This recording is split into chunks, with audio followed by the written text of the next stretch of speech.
Relationship is not about age, not about the distance, not about communicating each other every day. What most important are trust and loyalty. The trust of a girl to her man and the loyalty of a man to his girl.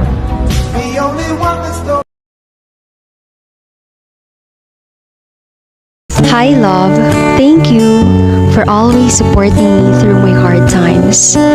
No matter what the situation is, you never left me alone.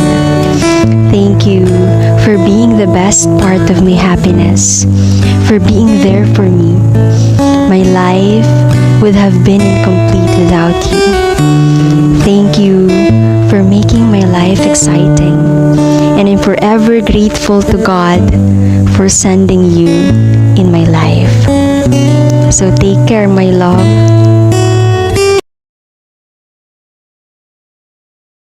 Ang ganda ng sinabi dito ni Papa Jack. Sabi niya, kung mahal mo talaga ang isang tao, hindi ka maghahanap ng wala sa kanya. Makukontento ka kung anong meron siya. Tatanggapin mo kung anong maibibigay niya. Kaya nagmahal ka dahil may nararamdaman ka at hindi dahil may kailangan ka. Gusto kong pakinggan mo ng maigi to.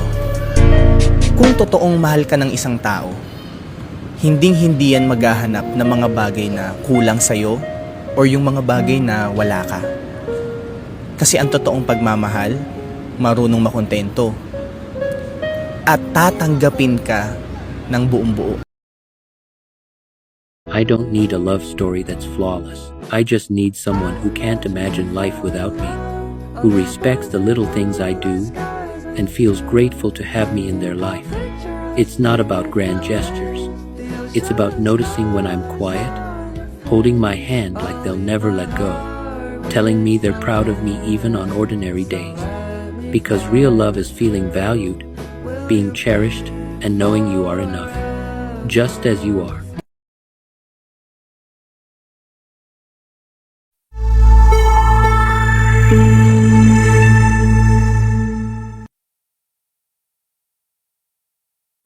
Kahit saan, kahit kailan, kahit anong bagyo pa man ang dumaan, ikaw pa rin pupuntahan.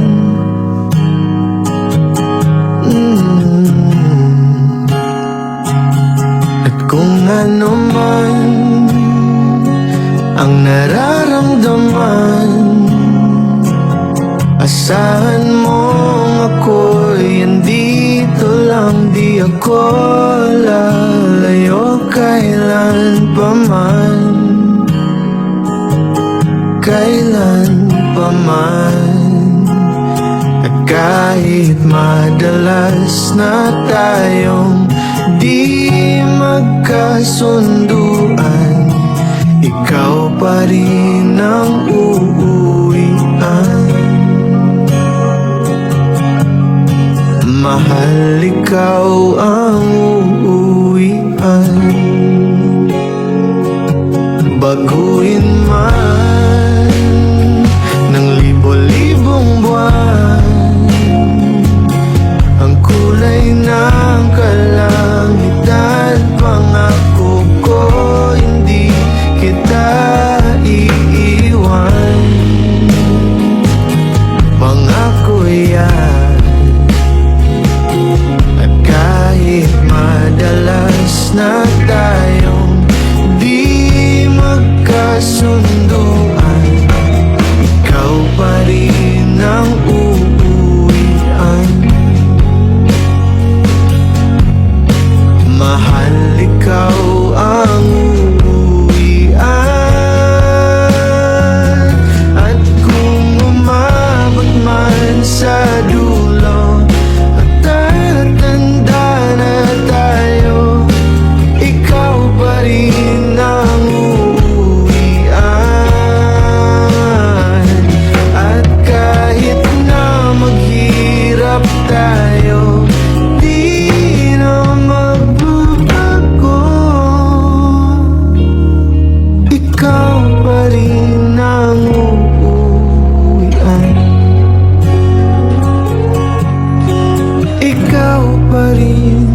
ikaw